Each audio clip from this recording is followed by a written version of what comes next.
चलिए ठीक है, तो गुड इवनिंग सभी को एक बार फिर से। और बात करते हैं आज मुगल काल की। हम बात करते हैं, सबसे पहले हेडिंग लिखेंगे मुगल काल। और मुगल काल में सबसे पहला नाम आता है बाबर का। तो हेडिंग लिखेंगे सबसे पहले बाबर। और बाबर का समय आपने देख ही रखा था, 1526 से लेकर के 1530। पूरे मुगल काल के बारे में मैंने सारे वंशों के बारे में आपको शुरू में ही बता रखा है। तो सबसे पहले हेडिंग लिखेंगे बाबर और इसका समय लिखेंगे 1526 से 30।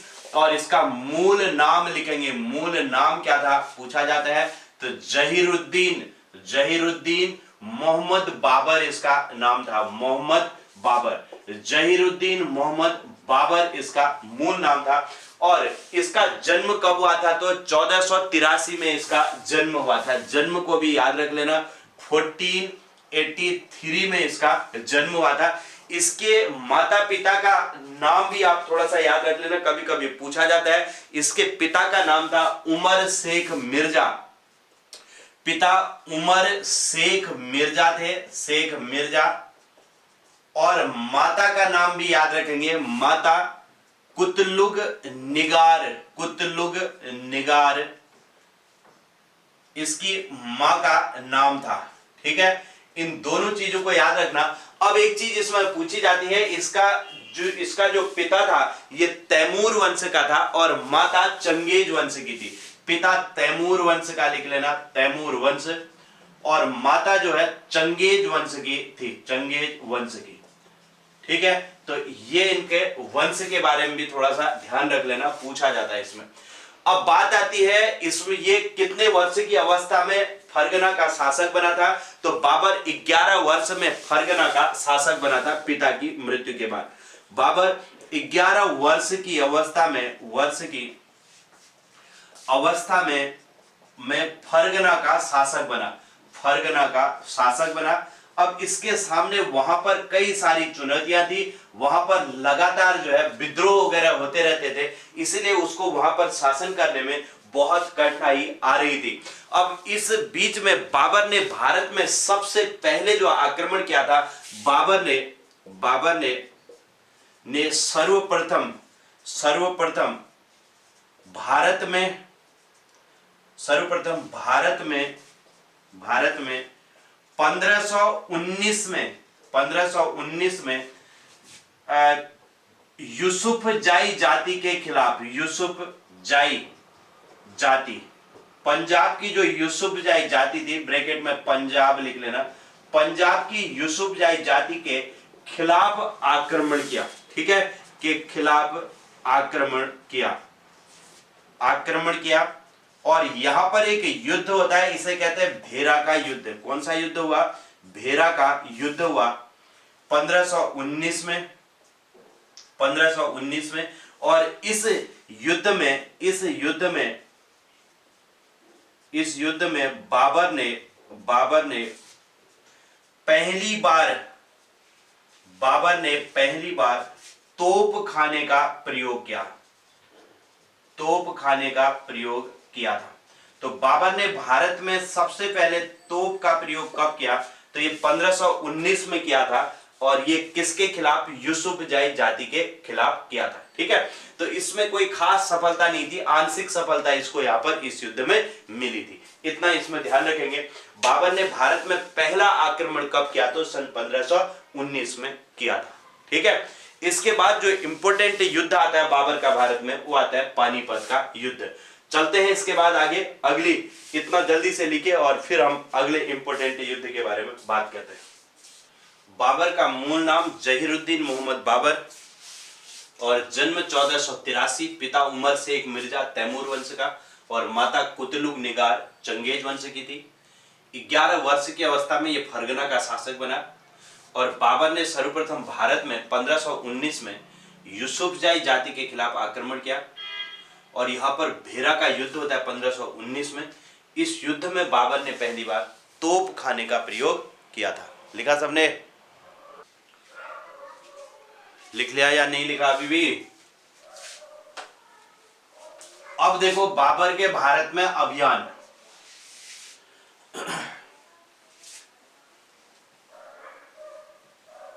अगली हेडिंग लिखेंगे बाबर के भारत में अभियान।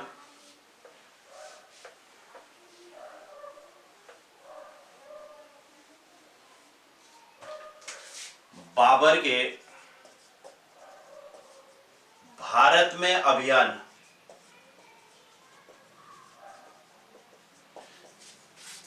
ट्रिक लिखेंगे पान खा चल घर। ये इसकी ट्रिक है, पान खा चल घर। पहला पानीपत का युद्ध, दूसरा खानवा का युद्ध, खानवा का युद्ध, तीसरा चंदेरी का युद्ध, चंदेरी का युद्ध, और चौथा घाघरा का युद्ध, घाघरा का युद्ध। ये 4 युद्ध हुए थे 1526, 1527, 1528 और 1529। ये 3 युद्ध हुए, 4 युद्ध हुए। पानीपत का युद्ध बाबर का किसके साथ हुआ था? तो ये इब्राहिम लोदी के साथ, इब्राहिम लोदी प्लस बाबर, बाबर के बीच। और इस युद्ध में जीत किसको मिली? बाबर को। ठीक है। दूसरा युद्ध किसके साथ हुआ? तो राणा सांगा और बाबर के बीच, प्लस बाबर के बीच। तो इसमें जीत किसको मिली? तो इसमें भी जीत किसको मिली? बाबर को। ठीक है। तीसरा युद्ध किसके साथ था? मेदिनी राय, मेदिनी राय के साथ बाबर का युद्ध हुआ, और इस युद्ध में भी जीत किसकी हुई? बाबर की हुई। और यहां पर मोहम्मद लोदी और बाबर के बीच युद्ध हुआ, और इसमें भी जीत किसकी हुई? जीत हुई बाबर की। तो ये लगातार 4 युद्ध इसने यहां पर लड़े थे, 1526, 27, 28 और 29, और इन चारों युद्ध में बाबर की जीत हुई। ठीक है। ये 4 अभियान है, इसको जल्दी लिखें। और फिर हेडिंग लिखो पानीपत का युद्ध। जल्दी से इसे लिखेंगे और हेडिंग लिखेंगे पानीपत का युद्ध। और इस युद्ध के बारे में हम यहां से समझना शुरू करते हैं।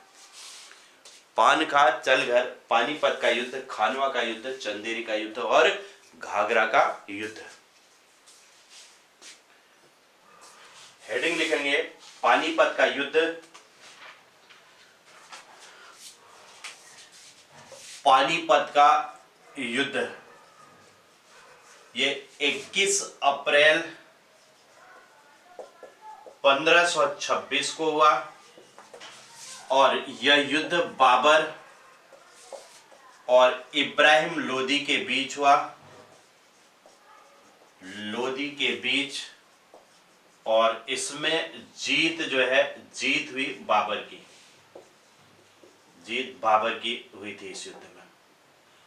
अब देखो, यह युद्ध बाबर का, यह युद्ध बाबर का, यह युद्ध बाबर का भारत में 5वां युद्ध था। कौन सा युद्ध था? 5वां आक्रमण था। ध्यान रखना, बहुत इंपॉर्टेंट होता है 5वां।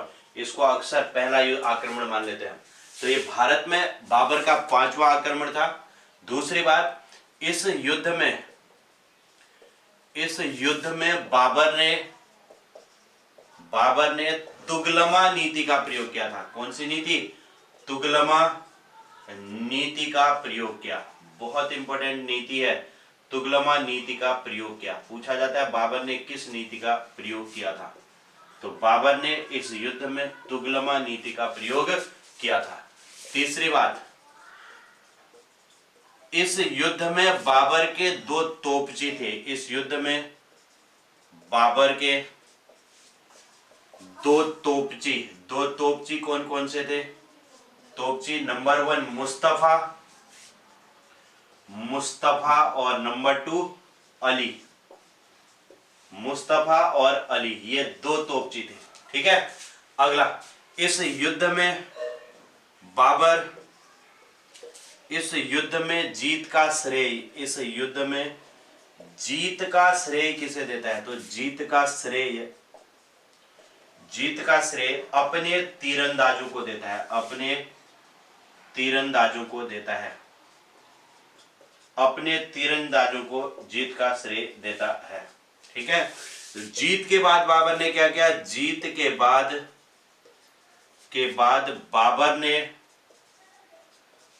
ने अपने राज्य फरगना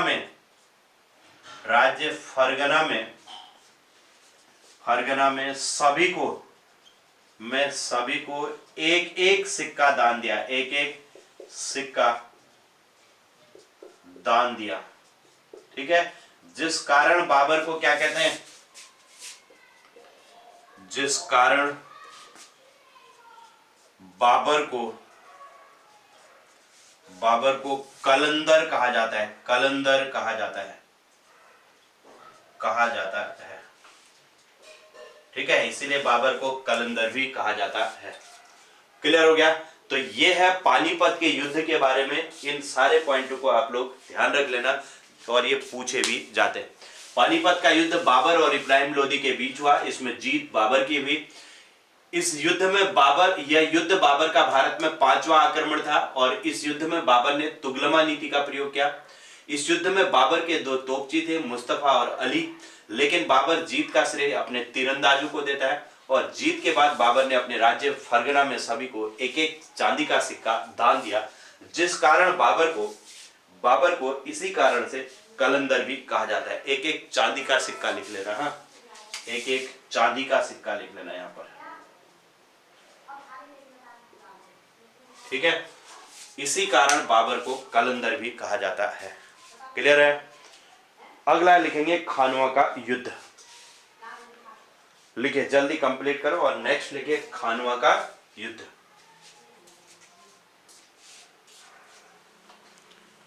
अब हम समझते हैं खानवा के युद्ध के बारे में।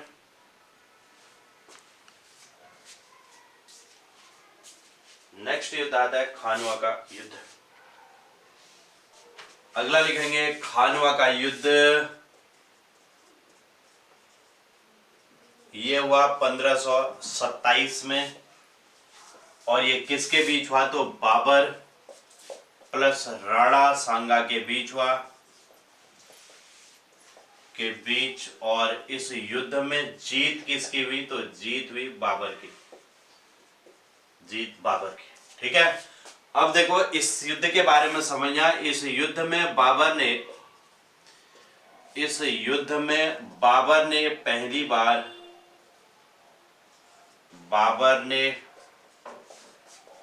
पहली बार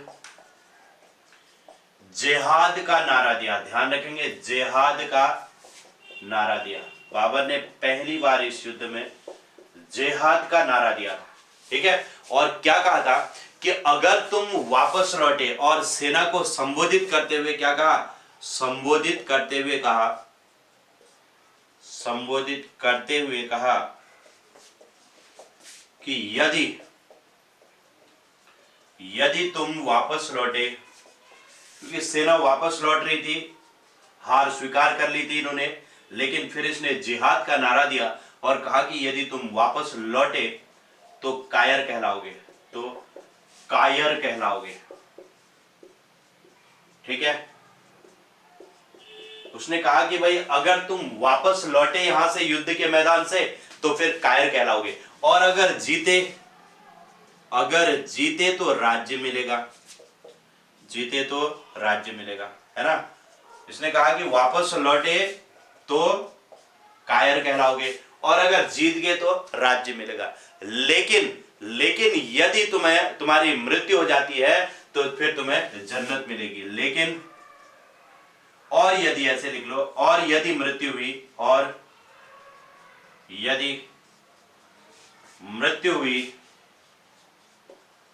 हुई तो जन्नत मिलेगी। ठीक है। तो इस तरीके से इसने अपनी सेना को संबोधित किया।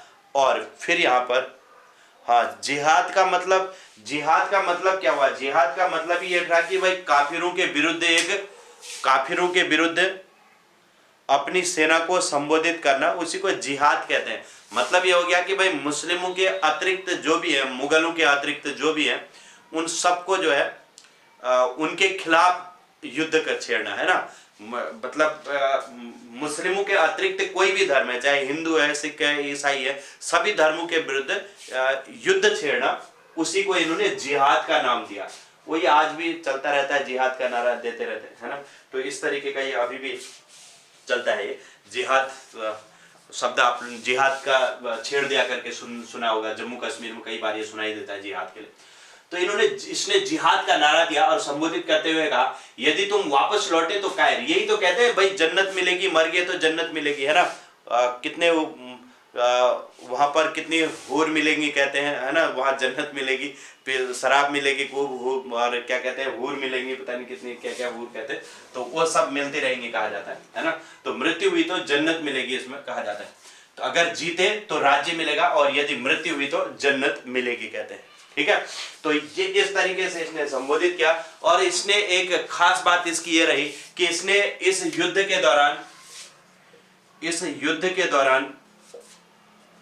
युद्ध के समय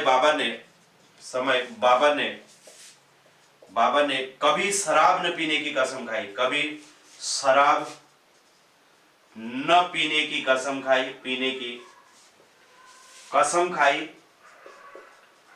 कसम खाई, और शराब के सभी पात्र तोड़ दिए, शराब के सभी पात्र तोड़ दिए, सभी पात्र तोड़ दिए, ठीक है, तोड़ दिए। मतलब इसने कसम खा ली कि मैं अब कभी जीवन में शराब नहीं पीऊंगा, और शराब के सभी पात्र इसने तोड़ दिए। और इसके अलावा इसने मुस्लिमों से तमगा कर लिया जाता था उस कर को समाप्त कर दिया। इस दौरान बाबर ने तमगा कर व्यापारिक कर होता था, ये मुस्लिमों से लिया जाता था, मुस्लिमों से लिया जाने वाला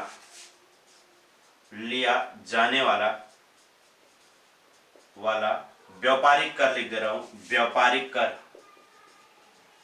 व्यापारिक कर समाप्त कर दिया। ये भी पूछा जाता है कि बाबर ने कब तमगा कर कब समाप्त किया, तो ये इस खानवा के युद्ध के दौरान इस तमगा कर को समाप्त कर दिया था। और इस युद्ध में जीत के बाद बाबर ने गाजी की उपाधि ली थी, गाजी की उपाधि ली थी। तो इस युद्ध में जीत के बाद बाबर ने गाजी की, पूछा जाता है बाबर ने किस युद्ध में जीत के बाद गाजी की उपाधि ली, तो यही खानवा का युद्ध था। क्लियर हो गया। तो इतने पॉइंट आपको खानवा के युद्ध के बारे में याद रखने हैं। ये दो ही युद्ध यहाँ पर ज्यादा इंपॉर्टेंट हैं, बाकी युद्धों के बारे में डिटेल में कुछ लिखने की जरूरत नहीं है। इनको जल्दी कंप्लीट करें और फिर हम यहाँ से आगे बढ़ते हैं। क्या क्या कहा मैंने, बाबर और राणा सांगा के बीच ये युद्ध हुआ, इसमें जीत बाबर की हुई खानवा के युद्ध में। और इस युद्ध में बाबर ने पहली बार जिहाद का नारा दिया और संबोधित करते हुए कहा, यदि तुम वापस लौटे तो कायर कहलाओगे, जीते तो राज्य मिलेगा, और यदि मृत्यु हुई तो जन्नत मिलेगी। इस युद्ध के समय बाबर ने कभी शराब न पीने की कसम खाई और शराब के सभी पात्र तोड़ दिए। इस दौरान बाबर ने मुस्लिमों से लिया जाने वाला जो व्यापारिक कर था तमगा कर, उसे समाप्त कर दिया। और जीत के बाद बाबर ने गाजी की उपाधि ली थी। 1526-27 के दो युद्ध हमने देखे। 26 में पानीपत का युद्ध, 27 में खानवा का युद्ध। अब आता है चंदेरी का युद्ध हुआ था 1528 में, 1528, और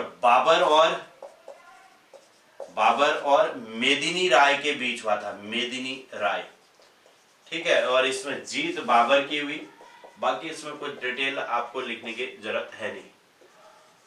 इसके बाद घाघरा का युद्ध हुआ। घाघरा का युद्ध 1529 में हुआ। तो ये भी आपने देख लिया है कि बाबर और मोहम्मद लोदी के बीच हुआ, मोहम्मद लोदी के बीच। ये इब्राहिम लोदी का भाई था, इब्राहिम लोदी मारा गया था, उसके बाद इसने भी ये युद्ध लड़ा था और जीत इसमें भी बाबर की हुई। अब देखो 1529 तक तो ये ठीक हो गया, और 1530 में बाबर की मृत्यु होगी। बाबर की मृत्यु होगी और उसे आराम बाग में दफनाया गया।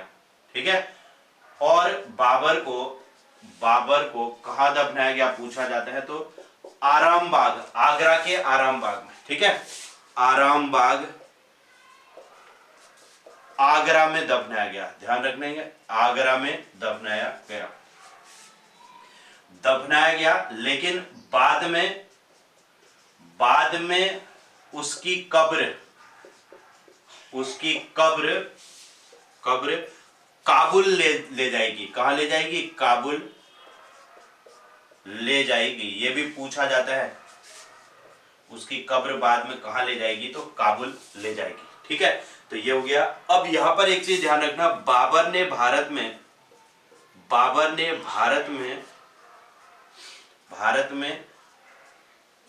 ज्यामितीय विधि से बाग लगाने की, ज्यामितीय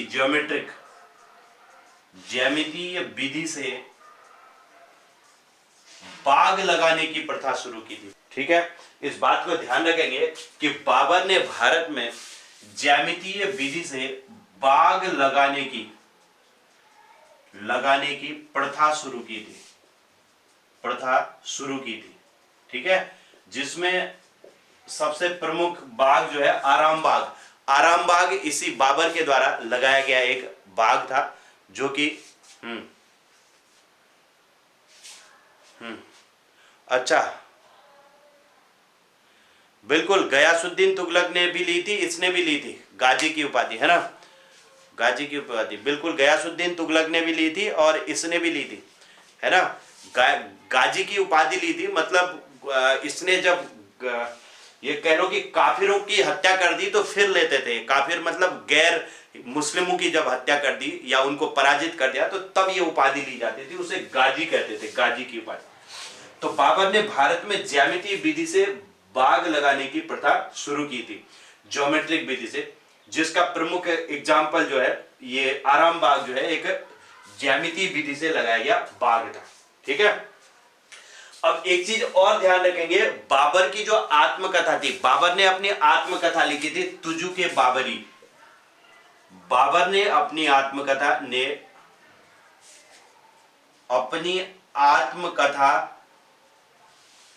तुजुक ए बाबरी, ध्यान रखेंगे, तुजुक ए बाबरी या बाबरनामा भी कहते हैं ना, तुजुक ए बाबरी चगताई तुर्की भाषा में लिखी थी। किस भाषा में लिखी थी? चगताई तुर्की भाषा में लिखी, लिखी, जिसका फारसी अनुवाद, ये भी ध्यान रखेंगे, हाँ, जिसका फारसी अनुवाद किसने किया?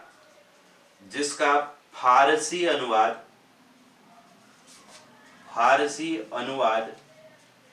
अब्दुल रहीम ने किया था। किसने किया था? अब्दुल रहीम खान खाना ने किया था, खान खाना ने किया।